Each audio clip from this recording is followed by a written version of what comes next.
Well, howdy do, my dudes, and welcome back. Once again, it's spooky season, and a seasonally appropriate project is pretty much mandatory for any self-respecting doll channel, and also on mine. For Halloween this year, I wanted to customize a BJD from my collection that's been blank for far too long. This is Constantine from Dream Valley, and he is absolutely stunning. Today, I'm going to turn him into my own interpretation of the rider of the Pale Horse himself, the Grim Reaper. Or rather, he is the Pale Horse. Instead of making him overly ominous and foreboding like many classic interpretations, I wanted him to look gentler and more reassuring, like a guiding figure for the newly departed.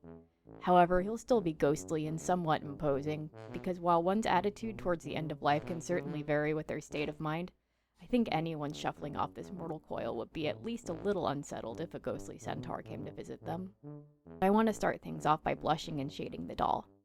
Like I did with Astarion, I want to keep the pale tone of the resin as much as possible, so I'm blushing the doll with cool reds and shading the body with blue.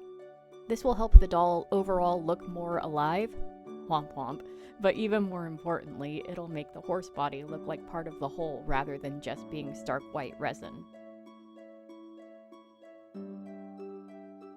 I forgot to film it, but I also added some gold detailing on the visible bones to help them stand out more against the horse body. After painting the hooves with acrylic paint and sealing them with matte varnish, the horse body is done. The human parts of the body will generally be covered, but I still want to shade and blush them so everything feels complete.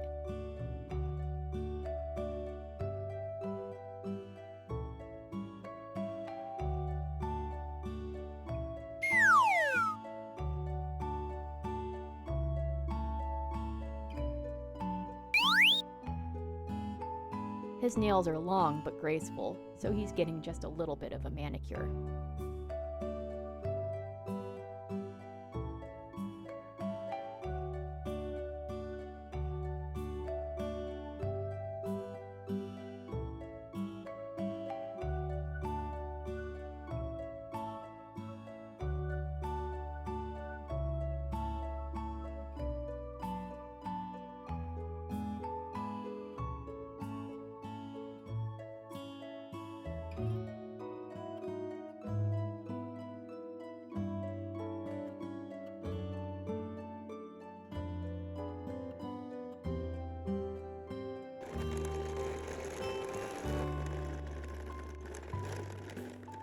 I wanted his outfit to be graceful and regal, so I started by making a red shirt with flowing cuffs and a black leather vest.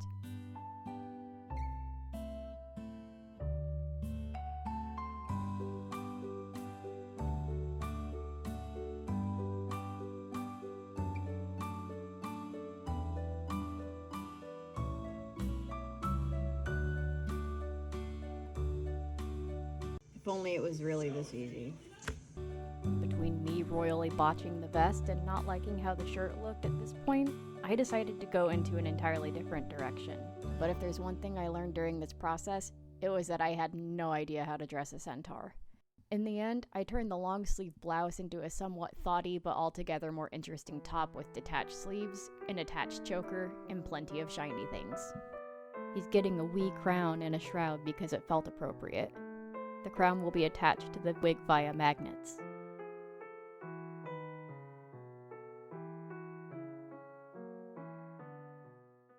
Boop, boop, boop, boop, boop, boop, boop, boop, boop, boop, boop, boop, boop, boop, boop.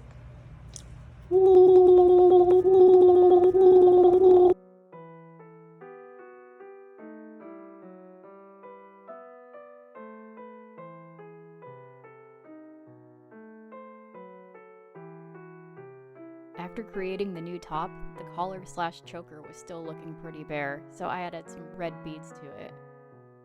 Every bead, chain, or adornment used on this project is part of a large collection of craft supplies and forgotten jewelry I've recently obtained. I especially wanted to use these tarnished gold chains for a wistful touch. They're perhaps old and a little neglected, but they're still beautiful. I wanted to give him a vibrant patterned sash for an accent, so I used some iron-on metallic vinyl on this purple knit.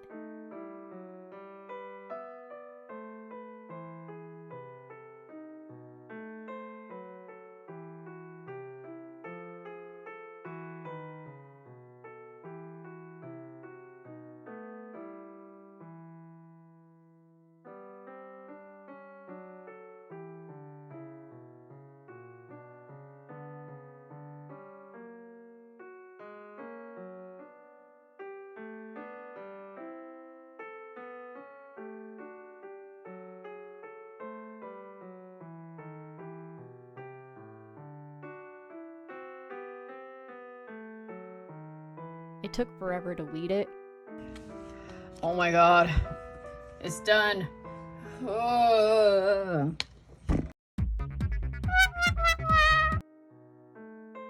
made these tassels and used some of these beads, knickknacks, and gewgaws and attached them to the belt. I like the idea that over the many years that he's been doing things, he's almost certainly found a few rocks he just thought were neat and he wanted to keep them. All aboard the struggle bus.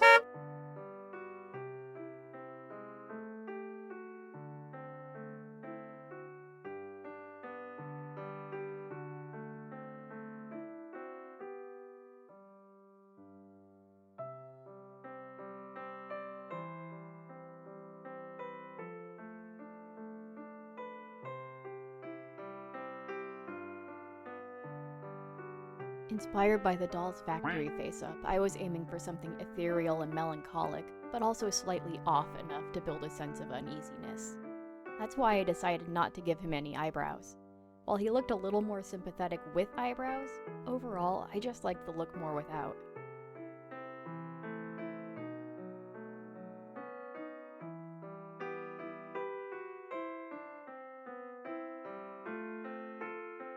Befitting his opulent attire, he's getting some hella eye makeup, as well as white eyelashes to add some nice contrast to the eyes and complement the wig.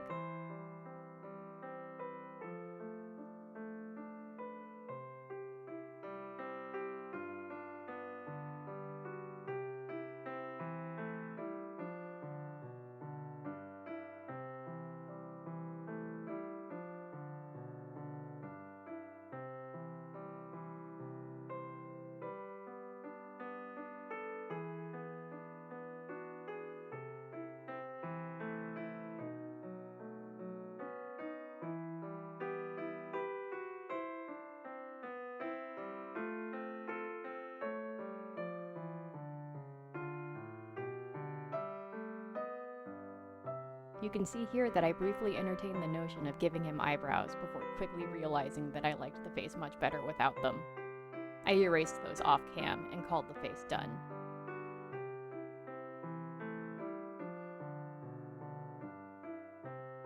I was originally going to use these red glass eyes from my hoard for this project, but when I saw them with the face up, they weren't striking enough for what I wanted. He needs bright eyes burning like fire, so I decided to make my own eyes.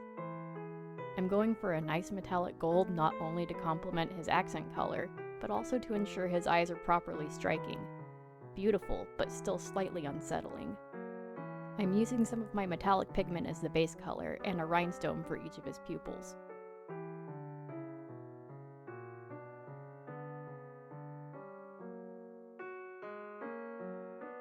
As a finishing touch, I'm adding some of the fabric vinyl I weeded from the unused sash to use as catch lights.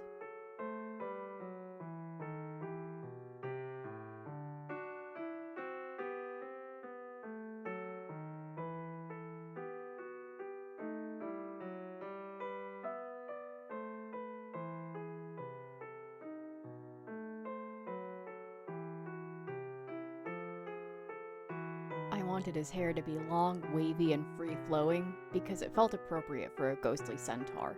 Visually, I'm going for the Griffith. I'm using yarn wefts for this and gluing them onto the wig cap I made off-cam. The brushed wefts provide the volume I want, but I'm braiding his hair and separating the strands to get the defined waves that I want. You don't need to see any more of this, do you? You get braiding, right? Right? Of course you do.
I think this might be a little too voluminous.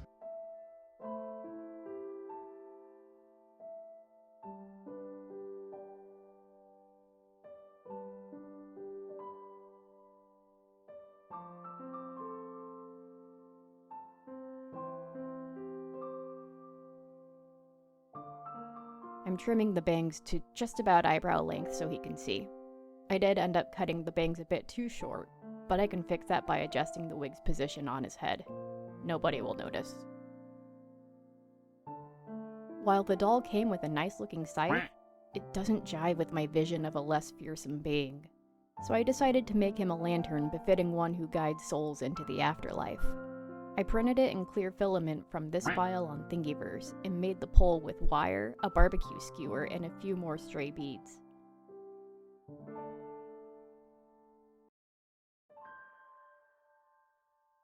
I covered the entire pole in black and sponged some metallic gold onto the ends to make it look more interesting. I also added a small length of chain for some extra movement. Same process with the lantern.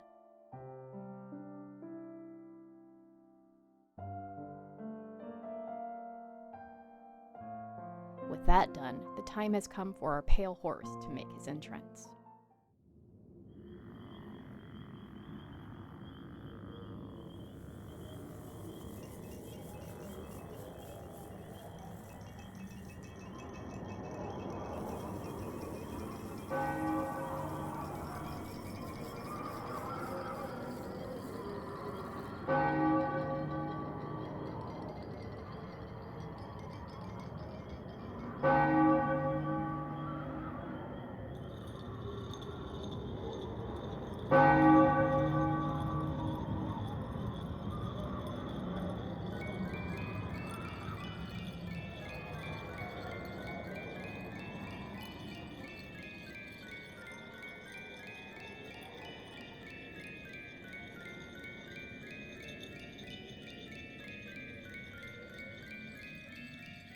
Other than the outfit being a constant work in progress, this project went together unusually well. Heck, it was basically a pleasure to work on. Makes me look forward to customizing the other blank BJDs I've hoarded over the last few years. I think the face-up is one of my best, and using the secondhand materials was a really fun way to break out of my comfort zone and give some of these forgotten treasures a new life.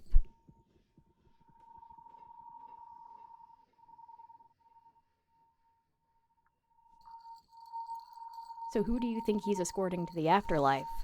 Probably my channel if the algorithm has any say in it. If y'all have made it this far, make sure to drop a skull emoji in the comments. And if y'all share this video with all your doll-loving friends and family, that'd be great. Thanks again for watching, my dudes. I hope you have a happy spooky season, and I'll see you next time.